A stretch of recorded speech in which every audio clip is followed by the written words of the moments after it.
We have between 8 and 9 people being affected by, killed every day in Cape Town. 11 people killed in the Western Cape every single day. The majority of those murders by gunfire. And shooters in Bellville-South must be a new low, sending bullets flying as people who are worshipping, engaging in religious activity, are holding an open-air service. It's a clip that's going viral on social media. Several loud gunshots can be heard as congregants try to maintain their composure, and they keep on singing. In fact, here's the clip.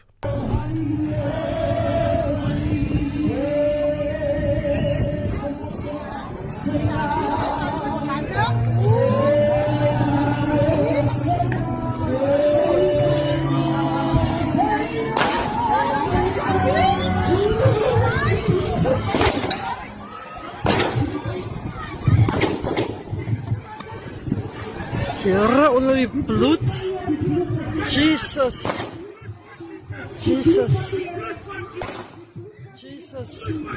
And Jesus' name. Here ons prys die Here. That's the reality of many, many parts of Cape Town. But as you heard, people continue to pray. The preacher continues to preach. And these are the conditions that many of our fellow citizens have to live under. Mark Suker speaks for the Bellville-South Community Policing Forum. It's gotten that bad. It's gotten so bad, Mark, that even during outdoor church services, there will be gunfire. And yes, there are, as you can see in the video, people cowering for cover. But many congregants there of that open-air service continues to praise and worship. Good morning, Mark. Good morning to you guys. I hope you guys are okay. Yeah, it is just mind-blowing that these shootings continue and they have no regard for people praising the Lord. There was the first shooting occurred in Willem Hartel, not so far from where the open air was. And so these Redeemed Church was doing a lot of open air services on that specific day. So they went to different locations where they thought hotspots are so that they can pray over that area. And the first shooting was not far from them, and they actually noticed that people were running towards them. And then they moved to another location, which is now the Stilvani area, and they passed the crime scene where this not knowing that a possible retaliation is going to happen. And it was only when the church settled on the next location and busy praying that the friends of the gang members, the friends of the deceased, ran past them and shot who they perceived the rival gang members in the area was. And it was so bad that, you know, what was actually concerned was that there was a bucket that was standing there with children inside, and the elders of the children used himself as a shield and laying on top of the other kids, you know, and the bullets, and they just kept on praying, and I think it's because of that nothing actually worst happened on that day.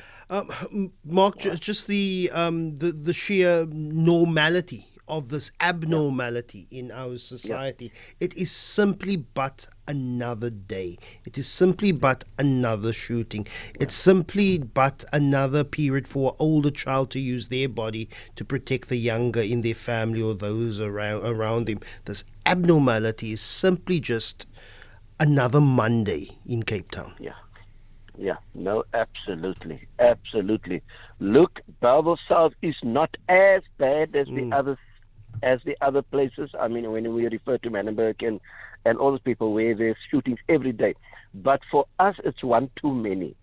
The gang-related shootings has flared up over the last 2.5 years here, with plus minus 15 to 16 people that was killed.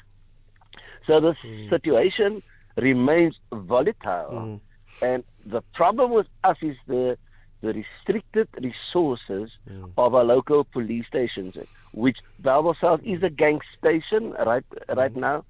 We have a lot of vans, but there's not a lot of people here. Mark, another indication of how the abnormal is made normal, in that when there are shootings, I have friends and family in Manenberg, I have friends and family in many parts of Cape Town that are affected by gang violence. When I get there, if I visit and I see there's a shooting, it's not a scene that is cleared.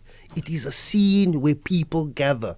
It is a scene where children flock to. When you hear "Das skittele," people don't run in the opposite direction. They run towards the shooting. And this has an issue when it comes to the investigating of the crime scene. But as happened in Bellville-South, it can also be a scene where you have a retaliatory shooting. You're calling on the communities, if you see any form of violence or shooting, don't run to it and be a spectator.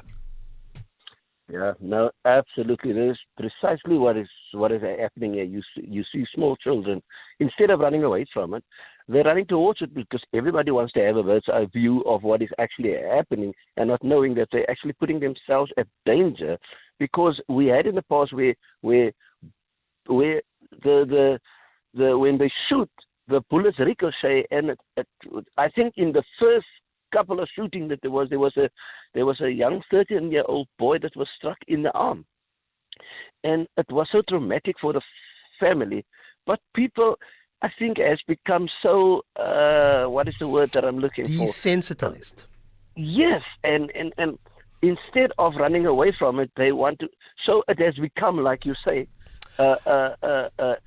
It's become social media fodder as well. You want to post a video on Facebook or Instagram or TikTok and say, here was a shooting, I saw it, you can see it as well, but I need to be on the scene so that my video can go viral. Yeah.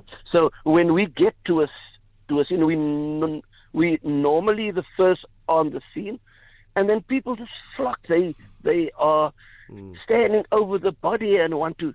And it's a terrible thing for us to just tell them. People just stand back, and you can't say please let him breathe because the guy's all really. Mark, I have to leave it there, but really appreciate it, and best of luck to you and the CPF there in Bellville-South.